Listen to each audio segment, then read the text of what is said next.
In the last video, I created VLAN 5, which I called marketing, on both of the switches. If you missed that video, you may want to take a look at it, and I'll provide a link in the upper left-hand corner right about now.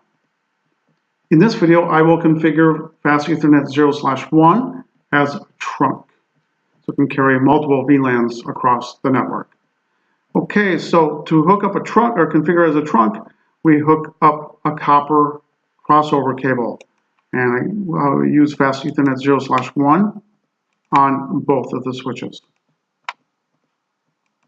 If you notice, we have an orange light, and while that's updating, let's go to the switch and go to configure. I'll maximize at this time, and Fast Ethernet 0/1, because that's where we hooked it up. And we'll just change the ring limit to 101. As soon as I click out, this updates. Ring limit 101, and I'll change this from access to trunk. And if you notice down here, it updated also, and just exit out. Now we have two orange lights still. Now this takes a while for it to configure the port as a trunk. So let's do a communication test from the laptop to the laptop.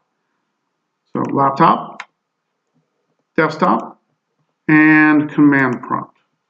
And I'll move it situated around so we can see the orange light and the pin. .192.168.2.5. Now, if I timed it right, as soon as that orange turns to green, we should be able to communicate. So I will hit the enter key right about now.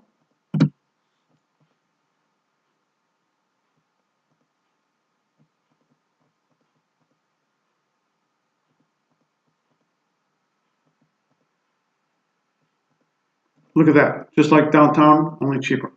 So it's working. So let's take a look at a couple things. Let's go to this switch and go to CLI. Now, if you remember correctly, to create VLANs, we had to create it on both of the switches. But for trunking, we just have to do it on the one switch because there's a thing called DTP, Dynamic Trunking Protocol. So let's take a look at a couple things here. Let's go end and show interface trunk. And if you notice that ports Fast Ethernet 0/1 is on, and it does indeed have a trunking protocol. So that worked out pretty good. Well, let's do a visualization. Let's go to simulation. And let's use a simple packet. Let's put this in the middle. Simple packet as our source and our destination. And let's trigger the simulation. And watch the packet move throughout the network.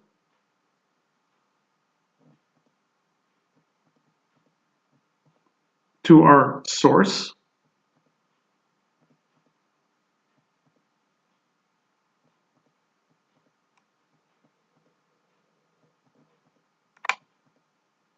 Back to the switch, and back to our source. And back to the switch, and when it goes back to the switch with our check mark there, I'll click on the packet.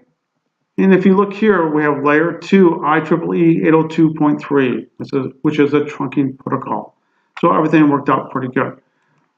So let's go to real time. And stay tuned for the next video. I'm sure I'll come up with something very interesting and helpful for your Cisco packet trainers.